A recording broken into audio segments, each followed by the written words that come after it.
जिन गृहस्थ के जीवन में झूठ कपट ना हो, जो पत्नी पति में समर्पित हो और जो पति पत्नी में, भगवान राम एक पत्नीव्रता थी और माता सीता एक पतिव्रता थी।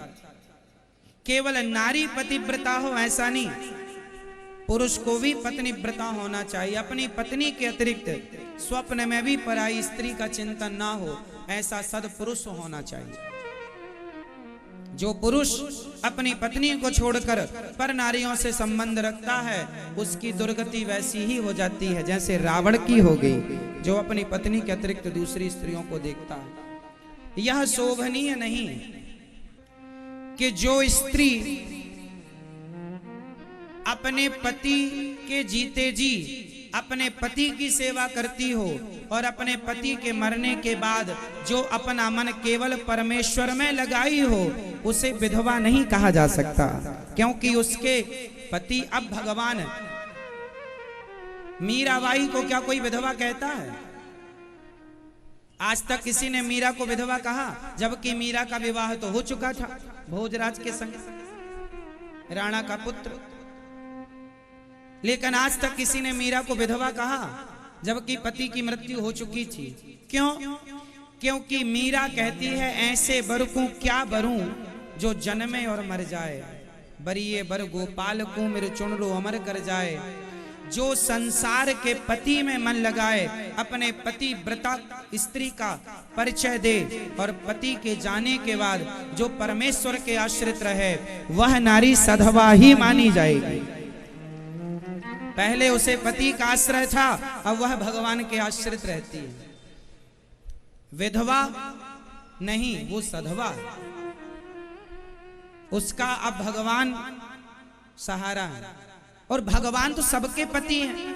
तुम हो एक अगोचर सबके प्राण पति। हम सभी लोग गाते हैं, तुम हो एक अगोचर सबके प्राणपति, स्वामी सबके प्राणपति। किस विध मिला हो दया में तुमको मैं कुमति। ओम जय जगदीश हरे। तो सबके पति भगवान है। सबके पति कौन है? तो जो पत्नी अपने पति को भगवान मान ले, अर्थात जो स्त्री अपने परमेश्वर से नाता जोड़ ले, कोई भी रिश्ता भवसागर से पार चली जाएगी। लोग क्या कहते हैं वो चिंता नहीं करेंगे। भगवान में मन लगे, पर पुरुष में, पर स्त्री में मन ना लगे, बस। तो हमारे सनातन धर्म में एक पति एक पत्नीव्रता और एक पतिव्रता की बात है। यहाँ एक की बात है, यहाँ दो की बात है। ना स्त्री दो होनी, ना पुरुष दो होने। स्त्री भी एक और पुरुष भी एक। नारी अपना धर्म का पालन करे, पुरुष अपने धर्म का पालन करे। स्त्री का धर्म क्या है? अपने पति को भगवान मानकर सेवा करे। और पुरुष का धर्म ये है कि अपनी नारी का सम्मान ऐसे करे जैसे भगवान नारायण माता लक्ष्मी का सम्मान करते हैं, है ना। और कई पुरुष लोग अपनी पत्नी को पांव की जूती मानते हैं। अरे पत्नी पांव की जूती नहीं होती, पत्नी तो माथे की पगड़ी होती है, माथे का मौर होता है, जो आपके कुल, आपकी इज्जत को बढ़ाती है, आपका वंश बढ़ाती है। नारी निंदा ना करो, नारी नर की खान, और नारी ने पैदा किए राम कृष्ण हनुमान। नारी ना होती तो नर ना होता। हम और आप किसके पेट में रहे हैं? जिस पेट में रहे हैं, जिस स्त्री ने पालन पोषण किया, उस नारी का तुम अपमान करते हो, गलत बात है। इसलिए हर पुरुष को अपनी पत्नी का सम्मान करना चाहिए और हर पत्नी को अपने पति का आदर करना चाहिए। जो स्त्री अपने पति को छोड़कर स्वप्न में भी पराये पुरुष का चिंतन ना करे, उसे पतिव्रता मानना चाहिए। स्वप्न में भी पर पुरुष का चिंतन ना करे, वह स्त्री पतिव्रता है।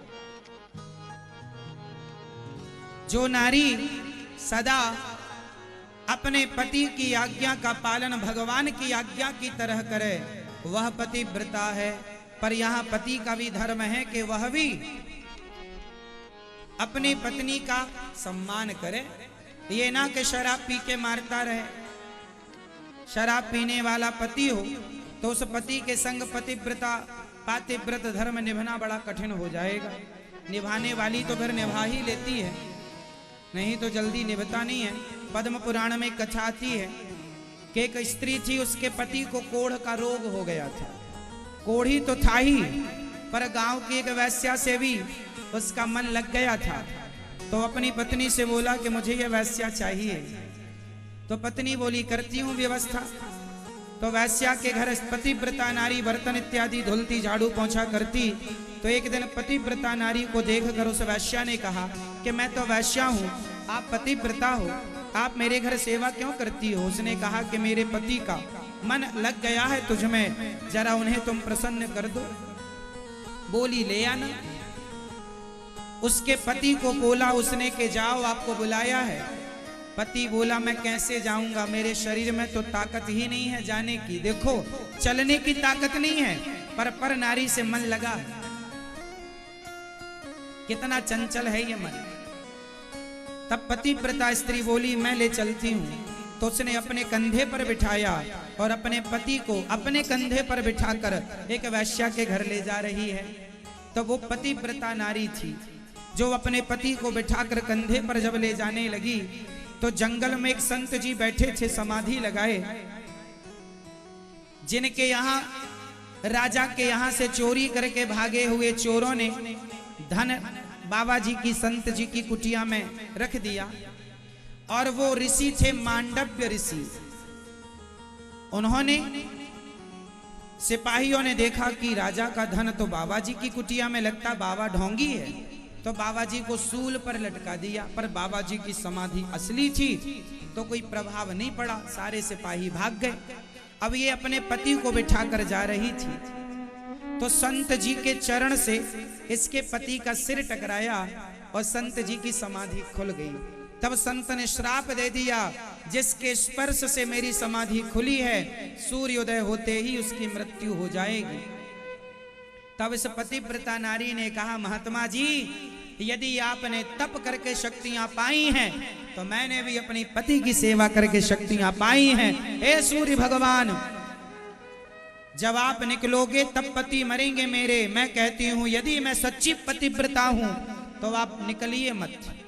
बहुत दिन हो गए सूर्य भगवान नहीं आए, बहुत दिन हो गए सूर्य भगवान नहीं निकले। अंत में भगवान को आना पड़ा और भगवान ने आकर कहा तो भी उसने कहा नहीं, मेरे पति मर जाएंगे, मैं नहीं निकलने दूंगी सूर्य को। तब माता अनुसुईया ने आकर कहा बेटी, मैं तेरे पति को जीवन दान देती हूँ। सूर्य को आने दिया, पहली किरण पड़ते ही प्राण निकल गए। पर माता अनुसुईया ने कहा हे प्रभु, मैं सच्ची पतिव्रता हूँ तो इसका मरा हुआ पति जीवित हो जाए। एक स्त्री यदि पतिव्रता हो ना मेरी माँ, तो सूर्य की गति को भी रोकने की ताकत उस पतिव्रता नारी के अंदर है। ब्रह्मा विष्णु महेश तीनों को बच्चा बना के दूध पिलाया था माता अनुसुईया ने, केवल पातिव्रत धर्म के बल पर। तीनों आए थे परीक्षा लेने कि देखो कि आप कितनी बड़ी पतिव्रता हैं। कथा आप सब जानते हैं माता अनुसुईया का चरित्र। तो इस धरती पे सबसे श्रेष्ठ यदि कोई है तो पतिव्रता नारी श्रेष्ठ है। वह नारी जो यमराज के मुख से भी, मृत्यु के मुख से भी अपने पति को वापस ले आती है। सावित्री ले आती है वापस सत्यवान को। तो ये पतिव्रता नारियां बहुत शक्तिशाली होती हैं, पूज्य होती हैं। इसलिए प्रत्येक नारी को पतिव्रता नारी होना चाहिए ताकि आपका लोक भी संवर जाए और परलोक भी संवर जाए। तो नारी का एक ही धर्म एक व्रत ने मां, काय वचन मम पति पद प्रेमा। एक ही धर्म है। पति ही ब्रह्मा पति ही विष्णु। फिर उस नारी ने जो बोली कि मेरा पति, पतिव्रता थी अनुसुईया ने जीवित किया, दोनों स्वस्थ हो गए और दोनों भगवत धाम चले गए। एक पत्नी ने अपने दुष्ट पति को भी परम धाम प्रदान कर दिया। एक नारी चाहे, कहते हैं पत्नी वही जो पति को पतन से बचा ले, उसका नाम पत्नी है। जो पत्नी अपने पति को पतन से बचाए उसका नाम पत्नी है, और जो पति अपनी पत्नी को पतन से बचाए उसका नाम पति है। तो दोनों एक दूसरे के पूरक हैं, दोनों बचाओ, दोनों में कोई एक भी रास्ता ना भटकने पावे। और गृहस्थ वही है जो गृहस्थी निभाता हुआ भगवान में मन लगाता हुआ अपना लोक परलोक दोनों सवार ले, वही सदगृहस्थ है। इसलिए गृहस्थ के यहाँ सदा पहली रोटी गाय की, अंतिम रोटी कुत्ते की निकलनी चाहिए। सदा सत्य की रोटियां खाना सीखो, बेईमानी ना करा करो। गौ सेवा, ब्राह्मण सेवा, साधु सेवा, ये तो हमारा भाव बना ही रहे, ये ना नष्ट होना चाहिए। जिसके अंदर साधु सेवा, ब्राह्मण सेवा का भाव नहीं, वो तो चलता फुरता मुर्दा है, वो तो मुर्दा ही, उसे मुर्दा ही समझो आप। जिसके अंदर गरीबों के लिए, दीन दुखियों के लिए दया का भाव नहीं है, वो मुर्दा ही है। जिसके अंदर दया ही नहीं है, मुर्दा है। और गृहस्थ तो परम दयालु होता है, गृहस्थ तो परम दयालु होता है। इसलिए गृहस्थ आश्रम सर्वश्रेष्ठ आश्रम।